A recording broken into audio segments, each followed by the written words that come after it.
Voltamos a falar de resiliência e síndrome de burnout.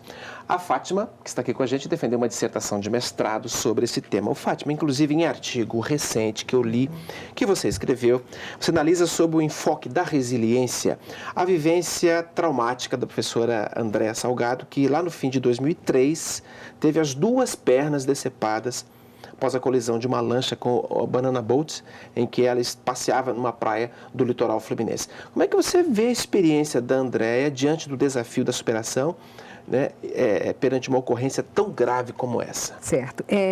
Eu assisti uma entrevista dela no programa do Jô e li uma outra entrevista na revista Veja, onde ela faz a explanação dela a respeito de toda a problemática que ela teve que enfrentar depois desse acidente tão traumático. Ela tinha filhos, né? Ela tinha filhos, casada, professora, 33 anos, 33, se eu não me engano, 34 anos, uma coisa assim. Mas é uma pessoa extremamente ativa, no auge da produção, né? Então, de repente, você se vê cerceada, limitada, né? E tendo que fazer uma alteração completamente na sua vida. Então, quando li a fala dela e ouvi, percebi que ela adotou comportamentos resilientes. Por quê? Porque ela poderia ter simplesmente ficado no seu canto, chorado, lamentado, né? Ter ficado sempre reclamando da vida, querendo vingança, né? Com uma revolta muito grande, ou então desenvolvendo um sentimento de autocompaixão. Tadinha de mim, querendo ser aquela que todo mundo está cercando de cuidados e tudo mais. E o que ela fez? O que ela fez? Foi lindo, tem uma frase dela que eu acho extraordinária. Ela falou assim: eu não posso voltar atrás. Não vai conseguir recuperar as pernas. Que é aquela história de voltar à forma original. Eu não consigo recuperar minhas pernas. Eu vou ficar aqui chorando? Então, quando vinha aquela tristeza, ela pegava e falava para ela mesma: levanta essa cabeça, menina. Então, isso faz com que ela foi começando a descobrir dentro dela mesma essa voz interior, essa capacidade de transformar-se, de mudar para que ela pudesse encarar esse novo futuro dela.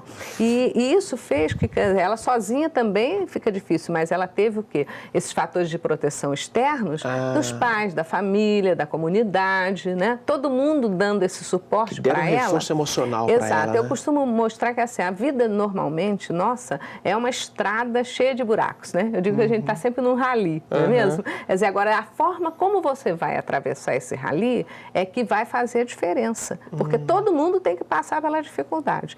Só que você pode tombar ali, pode virar uma perna, pode quebrar um braço, né? E ficar por ali. E ficar por ali, né? Ou então ficar mancando e reclamando, né? Agora, você está morrendo de sede, né? Mas você tem um que oferece água, você tem um que te dá o estímulo, dá o apoio, né? Não, vamos embora, vai em frente. Porque tem um monte de gente torcendo a favor. Tem sempre gente do nosso lado. Se tem gente querendo tirar o tapete, tem muita gente querendo botar a gente para cima. O Lars Grael é outro exemplo, sem dúvida. E se você pensar, muita gente lá que está ouvindo a gente também vai se identificar. Puxa, eu sou resiliente e não sabia, né? Pois é, que está encarando a batalha da vida com dignidade, com integridade. Sem dúvida. Ô, Fátima, você trouxe aqui, por exemplo, 10 características, 10 habilidades a serem estimuladas por quem quer realmente ter um comportamento resiliente na vida, um comportamento assertivo na vida.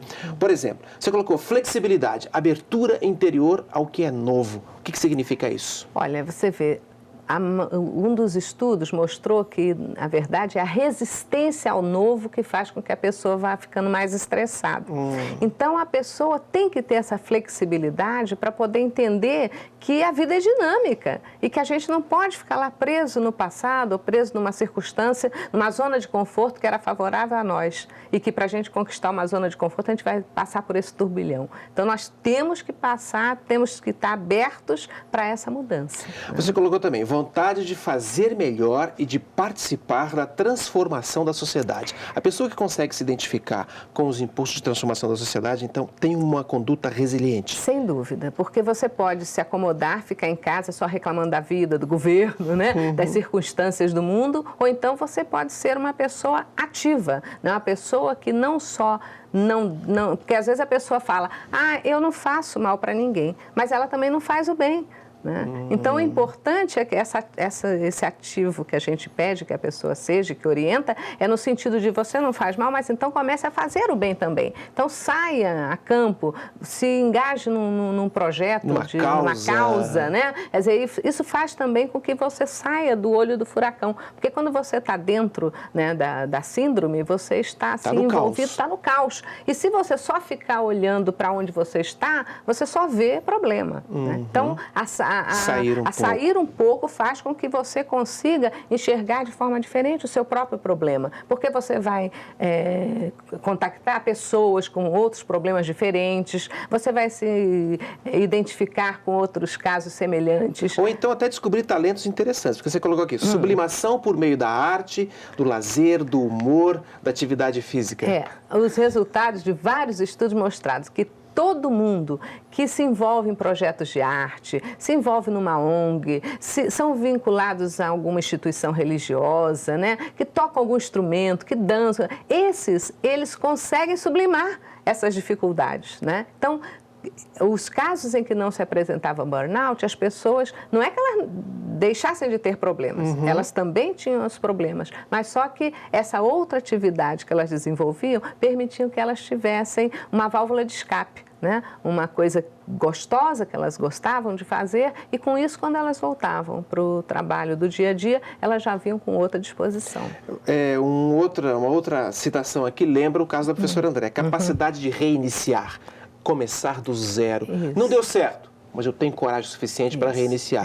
Ela começou de novo. Exato, né? É você superar esses fatos frustrantes. Que no dia a dia a gente termina sendo submetida a esses desafios. A vida nos traz novos desafios a cada momento. Então, se a gente parar, a gente estagna e morre, né? Então, nós temos que avançar, né? E essa é a proposta da transformação, né? Eu tenho que aprender a superar essas dificuldades, eu tenho que avançar, que a minha proposta nesta vida é evoluir. Então, o meu caminho é esse, eu não posso ficar para trás. Eu vou citar somente mais um para que você faça um breve comentário. Tolerância com os limites e características próprias e dos outros. Tolerância. Palavra importante. Essa é uma palavra-chave dentro da resiliência. Você ter tolerância com você mesma, primeiro. Porque quando você é muito exigente também com você mesmo, você não consegue crescer. Porque se você quer ser o melhor, quer não errar hora nenhuma, né? E que isso é impossível na condição de ser humano que a gente é hoje, né? Você sofre demais. Então, você tem que ter tolerância, sabendo que você é um elemento que está em situação de aprendizado constante, né? De crescimento gradual, e que você, uma hora, chega lá, né? A partir dos esforços do dia a dia que a gente faz. E vamos torcer para que nós cheguemos lá juntos, sem né, dúvida. Fátima? Obrigado pela sua presença aqui nesse programa. Muito obrigada. Para você, veja como é que esse tema é importante, hein? Quando os sofrimentos chegam, muitas vezes nos pegam de surpresa e a impressão de que não temos forças para superá-los. Mas este é exatamente o momento de descobrir que moram dentro da gente energias intensas de superação, que ficam mais visíveis à medida em que investimos a fundo na descoberta de nós mesmos. Pense nisso e tenha um excelente dia. Um abraço e até o próximo Vanguarda Comunidade.